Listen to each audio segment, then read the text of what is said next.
Gotta look nice for this. Okay. Good afternoon, everybody. So here we are. We're a week away from Pesach, and we need to get ready. We need to be prepared for Pesach. So I'm going to help you a little bit with that. Now, we're particularly talking about last week. If you saw the video or you didn't see, you can look at it. We talked a little about getting rid of chametz, getting rid of leavening. Today, I want to talk to you about making your Seder. So many of you are making the Seder either alone or with a limited amount of family. Usually people have lots of family, now there's less family. But regardless of that, whether you're doing it alone or with one friend or three friends or your parents or your sisters, your brothers, whoever it might be, is not the point. The point is that every single person should prepare for the Seder. So there's two things you have to prepare. You have to prepare the actual things you're going to need for the Seder, and you also have to prepare yourself. What are you going to do at the Seder? So we're going to talk a little bit about how the Seder should go, and people are very nervous, like, how can I do it? I need to have Zoom. You don't need to have Zoom. You need to have yourself and whoever else is there. That's all you need. Okay. So I broke it down into these 10 points. You can see that? I'll read them to you one at a time. So we're going to start with, what are the actual mitzvot that you're doing at the Seder? What are you trying to, like, what is it supposed to be? So it's a nice time for the family to get together, and a lot of people have 20, 30 people hang out their Seder. It's not about that. And they're talking and they're doing and they're having a good time. That's a wonderful time. You could have that every Shabbos afternoon. You should get your family together and have a nice Shabbos meal together, or Friday night, or any other holiday. But specifically, what we have to do at the Seder there are a number of mitzvahs, commandments. So the first item is, what are the Torah commandments of the Seder? So when you're doing the Seder, what are the Torah commandments? What mitzvahs are you doing? You know, when you go to Shul on Rosh Hashanah, the mitzvah is to hear the shofar. When you go to Shul on Purim, the mitzvah is to hear the Megillah. Then there's a mitzvah to give money to the poor. There's a mitzvah to share two foods with somebody. So every holiday has its mitzvah. What is the mitzvah of sitting at the Seder? So the mitzvah of sitting at the Seder are two things. There are two Torah commandments. The Torah tells us two things we should do. It says that we should eat matzah. On that night, you shall eat matzah. And it also tells us that we should tell the story. If your son will ask you, you should tell him the story of, we were slaves to Pharaoh in Egypt, and Hashem took us out of Egypt, and now we're free, and therefore we're celebrating Pesach. So those are the two mitzvahs of Pesach, of the Seder. Eating matzah and telling the story. Those are the two Torah commandments. We're not talking about, how it's a holiday, how to drive, we're not talking about that. We're talking about the specific mitzvahs connected to the Pesach Seder. Two of them. Eat matzah, tell the story. Now, what are the rabbinic mitzvahs that we have to do? Eat maror and drink 4 cups of wine. In the Torah, now we'll talk about maror in a moment. The 4 cups of wine, let's talk about that first. The 4 cups of wine is not, the Torah doesn't say, is nowhere in the Torah it says you should drink 4 cups of wine. It talks about 4 different expressions of redemption. God says to Moses, take the Jews out. He says, he uses 4 different expressions to express freedom. And so therefore, to commemorate that, we have 4 cups of wine. There's also 4 cups of blessing, 4 cups of retribution. But the 4 cups of wine are not Torah mandated. It's rabbinically mandated. Okay. And each one of the cups of wine is connected to a very specific part of the Seder. It's very important to remember that. If you just gulp down 4 cups of wine, you haven't done the mitzvah. You have to do it. Each one has a separate part in the Seder. So the first cup of wine is the Kiddush. The second cup of wine, we pour it, and we drink that at the end of reading the Haggadah, before we start eating the matzah and the maror and the meal. That's the second cup of wine. The third cup of wine is designated specifically after the meal for Birkat HaMazon, and the fourth cup of wine we drink at the end of the Seder. We drink the fourth cup of wine at the end of the Seder when we finish reciting the verses or the paragraphs of praise to Hashem. So you have 4 cups of wine connected, each one to a separate part of the Seder. By the way, this all is near a Haggadah. You just have to follow the Haggadah. What I'm telling you is you should know when you get into the Seder, you know what's coming at you. Okay. So the 4 cups of wine are connected to 4 different parts of the Seder. Fine. Eating maror. Eating maror is only mentioned in the Torah in relationship to the Korban Pesach, to the Pesach sacrifice. So it says, you shoot the Pesach sacrifice, al matzahs u'marorim, with matzah and maror. Now, we don't have the Pesach sacrifice today. So there's no mitzvah to eat maror. It says you should eat maror with the Pesach sacrifice. It doesn't say eat maror. And by the way, when you have a Pesach sacrifice, all right, you can do both of them at the same time. It says you should eat the Korban Pesach with matzah and maror. So the only time maror, bitter herbs, is mentioned is only in relationship to the Korban Pesach, the Pesach sacrifice. No Pesach sacrifice, no Torah commandment to eat maror. So why do we eat maror at the Seder? Exactly, it's rabbinic. Why? To remember what they did in the times of the temple. Okay, now what is maror? So maror is, well, the most common thing we use for maror is horseradish. Not horseradish you buy in a bottle that's mixed in with beets and with what other chazrai they put in there. That doesn't count for maror. Maror has to be pure maror. If you look in a jar of maror, look at the ingredients and tell you even doesn't have beets. It has vinegar, it has sugar, whatever's in there. It doesn't work. Maror has to be raw maror. You go to the supermarket and you can buy horseradish root. It's very dirty usually. You have to peel it, scrape it, and you probably don't want to bite into it like an apple. The best thing is to grind it up and you prepare your maror before Pesach. Now, there's another common thing that back in the day we used to use this for maror, and I was like, oh wow, using this for maror, it's such a unique thing. But now it's become, now it's become a very common vegetable that we use, which is romaine lettuce. Romaine lettuce has been used for decades by Jews for maror on Pesach because the roots of the romaine are bitter, so therefore we can use the romaine. Romaine lettuce, you have to make sure it has no bugs. You have to clean it very, very well before Pesach. Make sure it's all ready. Okay, that's the. Oops, where'd I go? So that's the maror and the 4 cups of wine. Okay, now the next question we're going to talk about is what time can the Seder start? What time can it start? Whenever you want. No. These mitzvahs have to be done at night. Okay? When does night start? Well, I checked it up before I came online. In Boston, that's at 7:48, which means that you make Kiddush at 7:48. Now, normally on a Shabbos, you can start Shabbos early, but you can't start the Seder early because you're supposed to do it specifically at nighttime when the mitzvah was to eat the Pesach sacrifice. So that's real nighttime, and you have to look online wherever you are and check out what time nighttime is. Now, 7:48 is when you start Kiddush.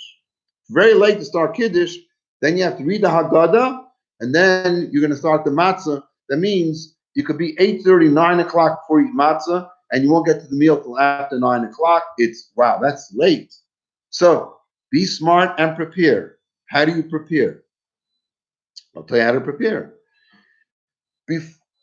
Wednesday afternoon, 3 o'clock, 4 o'clock, 5 o'clock, whenever you want, have something to eat. It's not a meal and nothing you use in the Seder. Not matzah, not maror, not charoset, none of those things. Nothing you eat at the Seder. That's a mitzvah at the Seder you eat the day before. Surely not matzah. So have something to eat. Have, I don't know, potatoes. What else do you eat on Erev Pesach? Potatoes, meat, fish. I don't know, whatever you want, you can eat at 5 o'clock, and especially have small children, young children, make sure they have something good, a solid something to eat. So you come to the Seder, you're not starving, hungry. Okay? Then you can prepare everything for the Seder before. You want to set up the Seder plate. You want to talk about the Seder plate. If you have children, you want to get them involved. You can start earlier. And the minute it comes, the minute you come to 7:48, you pick up the cup of wine and you make Kiddush. You get out Ma'ariv earlier, okay? So that's the earliest you can start the Seder. Now, the second night, it gets a little more complicated because you really can't prepare anything the second night. Because since it's the first day of Yontif, you can't prepare for the first day of the holiday for the second day of the holiday. So you really have to start, when it gets dark, that's when you start making all the preparations and getting ready. Okay, that's our third item. Now, the fourth item. The fourth item is getting into the Seder itself. Who should ask the four questions? So we know the four questions are always asked by a child, right? Because it says, "Vigat lebincha." You should tell your child. So it should be when your child will ask you, you will tell him. So the Torah sets it up to begin with in a way of question and answer, which is very interesting. That the foundational holiday of Judaism, when the Jews came out of Egypt, that's when they became a nation. How do you commemorate it? You start with a question. And that's why Jews are always asking questions. But don't just ask questions. You have to be ready to hear the answer. So that's why it starts with questions. If there's no child there, then somebody else should ask the question. So Gemara says there were two sages sitting together make a Seder, and one asked to the other. And if you're sitting yourself, also ask questions. You should ask the questions yourself and answer them. Because the whole idea is that we question and answer. The custom of Chabad is that everybody asks the Manashtana. Usually a child will ask it first, and everybody will just say it together. And the introduction is, that's in Yiddish. Father, I want to ask you four questions. So in the Haggadah that the Rebbe compiled, he explains that when we talk about father, we're not just talking to the physical father that's sitting in front of you, we're also talking about the Father in heaven. So we're talking about the exile. We're talking about this night. Why is this night different than the other nights? We explains each one of the questions, how it fits into it. And I think we definitely can feel that this year, why is this exile different? Now that we're in the situation we are, like, wow, what is going on? We're waiting for Mashiach. Why is all this happening that's happening to us? So everybody asks the four questions. Everybody then asks the four questions as part of the Haggadah. And interestingly, the question is, where the answer to the children? And so there's different opinions. Where's the answer? I asked you four questions. You never answered me. So some say it's right there. We were slaves to Pharaoh in Egypt. Oh, that's why we eat matzah. Reminds us of slavery. That's why we eat bitter herbs. Hashem took us out with a strong arm, a strong hand, and outstretched arm. Oh, that's why we lean and we eat and we dip vegetables into other things, because that's a sign of freedom. So some say that the answer is actually right there, and some say it's later on. And we pick up we say the Pesach, and with three things you have to say at the Seder: Pesach, Matzah, Mar, and that's where the answer comes to the child. Okay. Either way. Now, while we're talking about the Seder plate and picking things up, there are two things on the Seder plate that are there for commemorative purposes only. So altogether, there's 5 or 6 things on the Seder plate. We have 6. It goes 2 on top and 1 in the middle, like a sego. And then underneath that again. And so you have the shank bone and you have the egg. Now, one is to remember the Korban Pesach. That's the bone, is the Korban Pesach, and the egg is the Korban Chagiga. What is the Korban Chagiga? Korban Chagiga was a sacrifice. It's called a Chag, means holiday. It's a holiday sacrifice, and every time the Jews came for one of the 3 pilgrimage holidays, they had to bring a Korban Chagiga. So we commemorate that by having an egg on the Seder plate, and we have a bone. Chabad does a chicken bone and a chicken neck, and puts that on the Seder plate. And we use specifically 2 items that cannot be the Korban Pesach. One of the things we're not allowed to eat at the Seder table is roasted meat, because the Pesach sacrifice had to be roasted. And so therefore, since we don't have the Pesach sacrifice, we don't want to make believe we're substituting it. See, there's a difference in commemorating and substituting. To remember what we had, we definitely do. But to say this will be in its place, we never do that. God forbid. A sacrifice only brought in the Beis Hamikdash, in the temple in Jerusalem. If we don't have that, we don't put anything in its place. We want to remember that we had a Korban Pesach. We don't want to replace it. We're waiting for Mashiach to come, may peace be in our day. And once again, we'll have the Pesach sacrifice in the Beis Hamikdash. We don't want to replace it. Okay. So that's why we have the chicken bone. Chicken can never be bought as a sacrifice, and the egg. And the egg reminds us of the holiday sacrifice.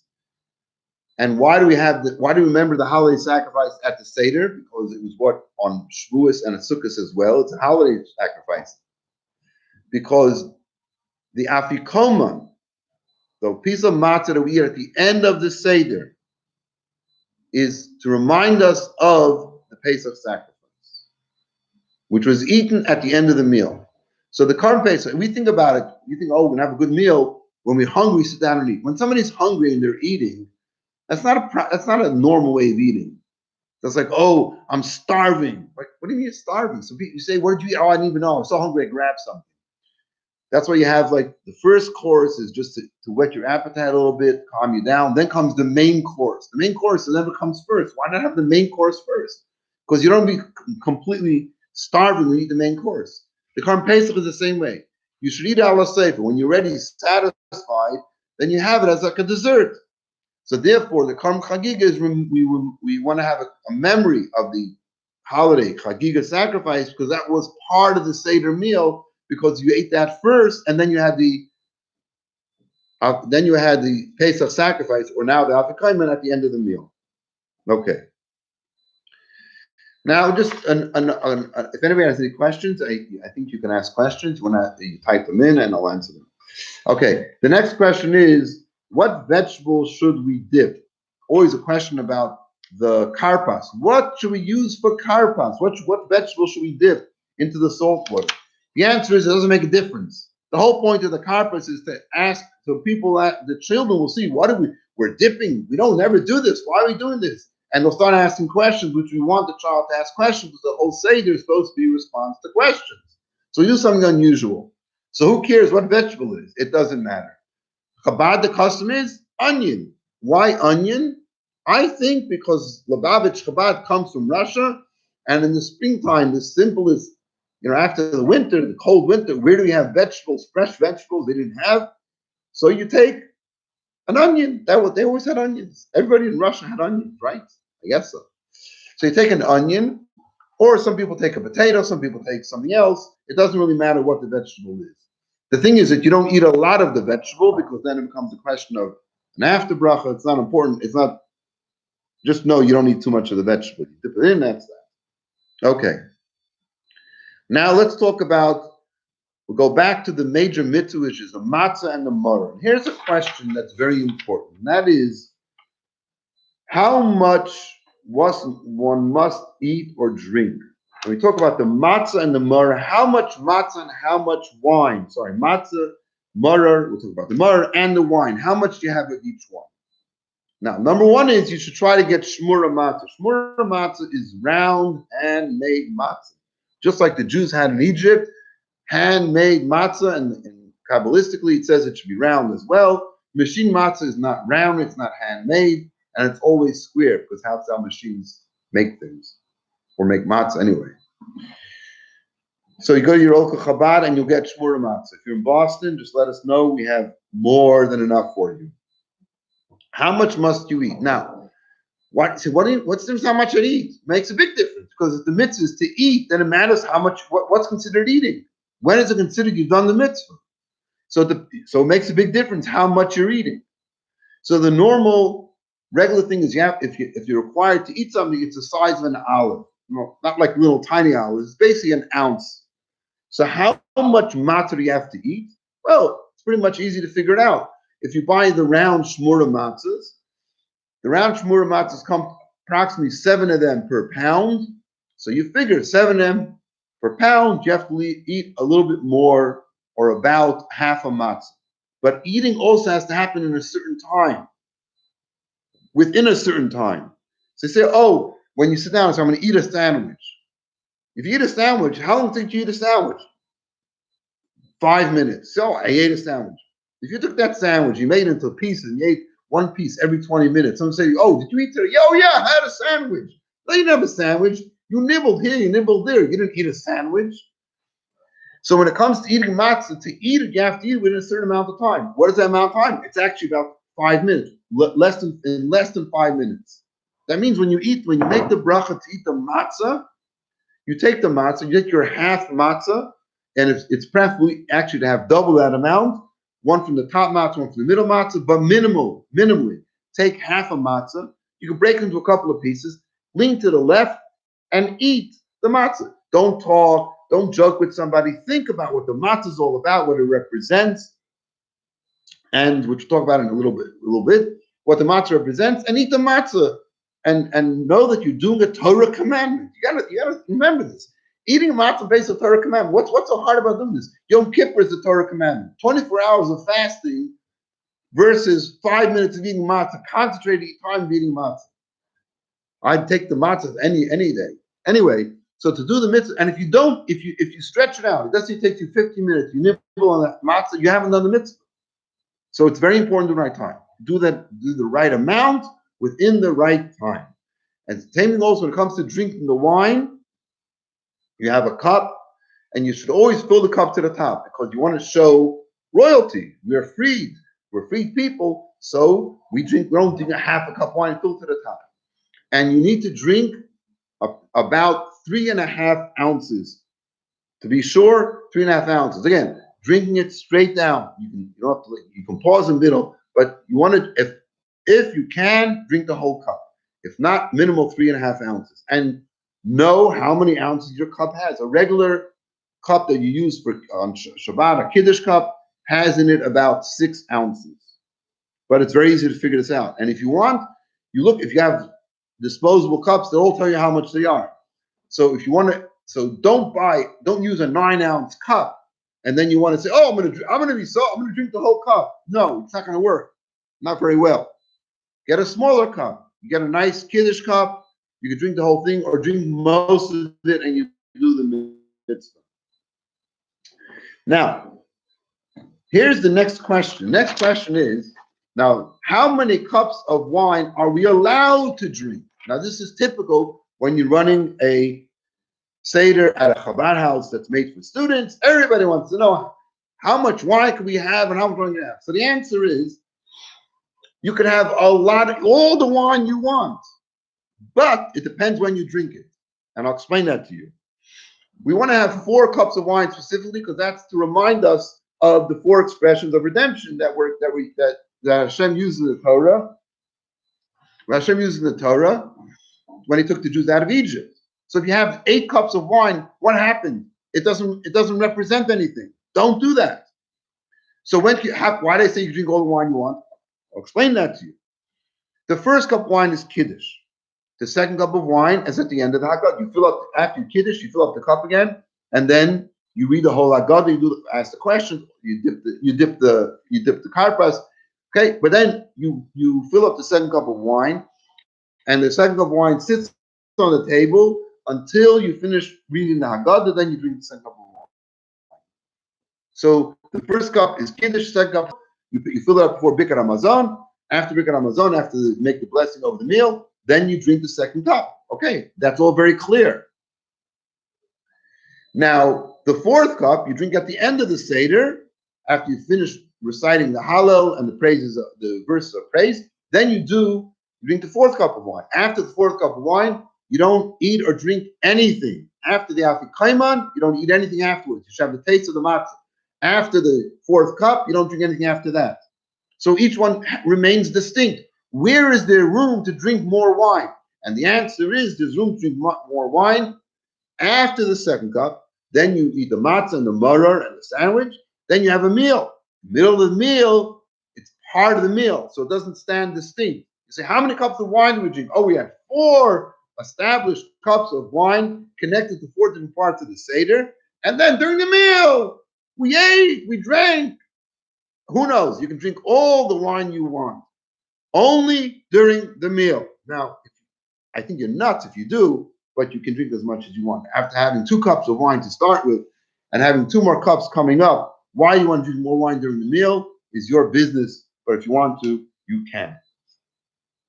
Okay, now, the next question is, how long should the Seder take? Okay, so in the beginning of the Haggadah, it tells us about these 5 great sages who sat the entire night telling over the story of the exodus from Egypt, and it says that even how great you are and as much as you know, you should retell this story. And so when I was younger, You come to kids would always say, "Oh, my Seder went till 2 o'clock in the morning. Mine went till 3 o'clock." Okay, let me tell you something. That's very nice. As long as you do all the mitzvahs and you want to sit and talk a whole night, that's wonderful and great. But how long should the Seder take? Remember, if you're doing a Seder for other people that aren't used to it, or it's new, or if you're doing it on your own and you don't like, what am I supposed to do? It doesn't have to take long at all. There's no time that it must take. To fulfill the mitzvah of telling the story of leaving Egypt, which is one of the two Torah commandments, takes 30 seconds. The Jews were slaves in Egypt. God brought 10 plagues upon the Egyptians.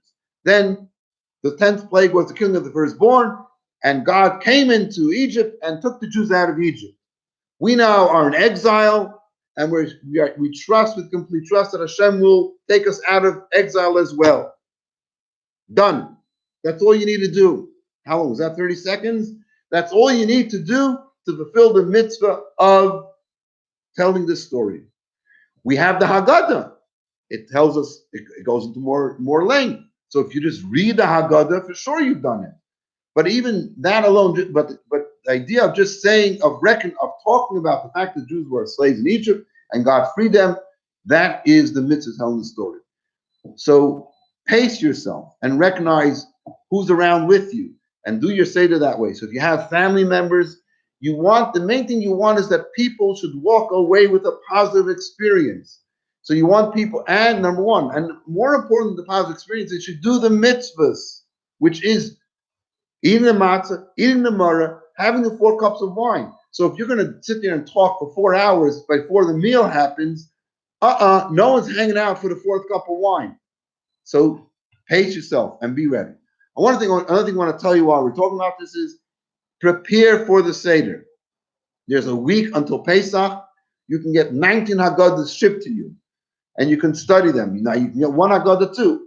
Sit down and read through the Haggadah and make points of things you think would be appropriate to discuss with the people you're going to be with at your Seder. So when you come to the Seder, you can even bring notes. Don't be embarrassed. You have notes. I took some notes to remind you of different points. And if you're having two Sedarim, the first night and the second night, then divide it up.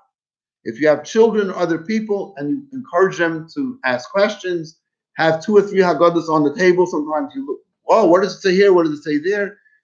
This is all up to you, depending on who you're with and how well you're prepared and how long people want to hang out. Okay. So now the next question is a couple of just discussion points. What is the theme of the Seder? Slavery or freedom? And of course the answer is both. We talk about, it's not just that its answer is both. We have 2 different messages going at the same time. We're eating matzah. Matzah is poor man's bread. It's what slaves eat. It's what poor people eat. Then you have 4 cups of wine. We lean to the left, right? Because we're royalty. When if you sit back and eat. And then on the other hand, we're eating maror, bitterness. So it's a combination of both, which really is the reality of our life. Until Mashiach comes, when there won't be any more bitterness, no more loss of life. Until then, we have to balance those 2 things. And especially when it comes, the Seder we're having this year, it seems, of course, when Mashiach comes, it won't be, but if the situation will be similar to the subject here, we have to combine the 2 feelings of reality we have today. One feeling is of dread. What's going to happen? What is happening? Everybody's shut down in their house. And I woke up this morning. Thank you, Hashem, for giving me life. So the fact that you're alive today, the fact that your family's alive, and even if there are people who are not with you anymore, nonetheless, you look around you and you have to be thankful for what you have. Be thankful for all the good things that you have. So you have 2 things. And not only you're thankful, you also trust in Hashem. Hashem is running the world. If Hashem is running the world, it's all good. It doesn't look good. Hey, look through our history. There's been a lot of things that happened in our history. They didn't look good. And here we are to talk about it. So we have to have that trust, that faith, And that's why the last thing we say in the Seder, Shana above Yerushalayim, next year in Yerushalayim.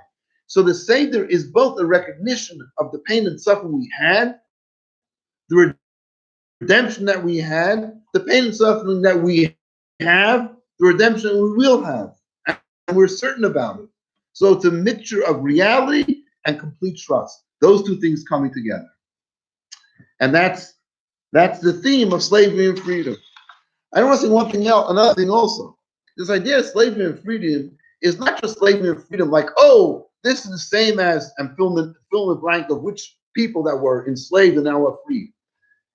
The uniqueness of Pesach is that Hashem took us out of Egypt to be his people. This is the birth of the Jewish people. The prophet Yecheskel talks about the birth of the Jewish people on Pesach. So this is when we become a nation.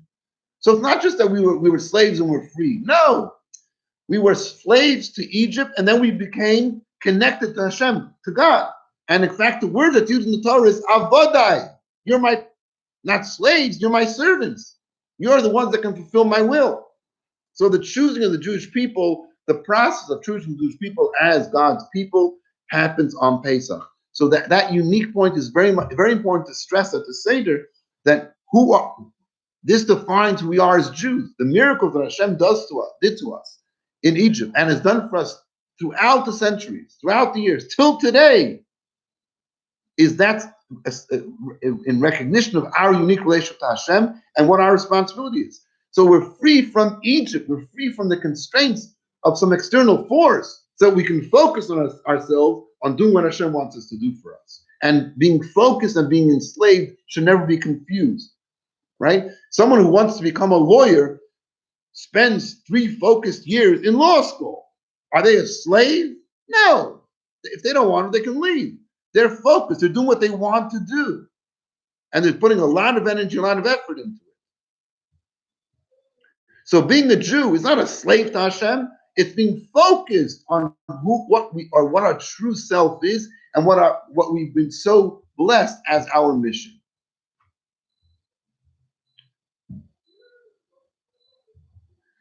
And finally, just one more, well, I said there'll be 10 things. I couldn't think of a number 10, so I put this in. What's so special about matzah? What is so special about matzah? Well, matzah, we know, the difference between matzah and anything else. This morning I went to buy some flour, so Hanukkah make challah for Shabbos, and the only bag of flour I could find was self-rising flour. So wow, self-rising.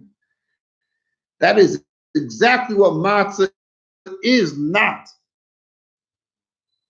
Bread represents is elevation. It gets full of air and it rises. So it's all about the self. The whole point of matzah is the negating of self. The point that the Jews were connecting to Hashem, recognizing Hashem, is a point of complete submission of self, a complete negating of ego and accepting Hashem. Now, why do we matzah the whole year? Because the foundation of our relationship to Hashem is humility and submission and nullifying of self. But the active relationship with Hashem includes the self, our intellect, our emotions, our talents. Every one of us has a unique talent and a unique mission in the world that no one else can do. And if you're going to become too humble, it's like, oh, who am I? What can I? It's not me. No. Hashem. So you have to put on your tefillin, you have to keep Shabbos. It's all about your individual particular mission. So the foundation of it is matzah. So that's why when the Jews were chosen by Hashem on this special time when there was this great revelation of Hashem in Egypt, the dough couldn't rise. There was no self, there was no ego. And that's the uniqueness of matzah that we eat on Pesach. So Hashem, and so before I end it with a nice little blessing, I just want to say to you, if you have any questions or anything, like I said before, prepare for the Seder. Ask questions if you have to your rabbi. You can ask me, you can email me, you can text me, you can do whatever you want. And be ready and prepared for the Pesach Seder. There's no way you can sit down at Seder without preparing and have a good Seder. You have to prepare the items you need. You have to prepare what's going to happen at the Seder. So open up a Haggadah today. Make sure it's not anywhere near any chametz, and go through the Haggadah and see and look for things and think about things. If you have a commentary, underline a few things that you want to discuss at your Seder. And my best wishes to all of you to have a happy and a healthy and a holy Seder, be inspired and inspire yourself, inspire others, and we should merit true freedom to the point that there's nothing inhibiting us. There's no negative forces, not within our own personal family, our personal community, or within the Jewish people, but the world itself should be healed, and everybody should be happy and prosperous with the coming of Mashiach Tzidkenu.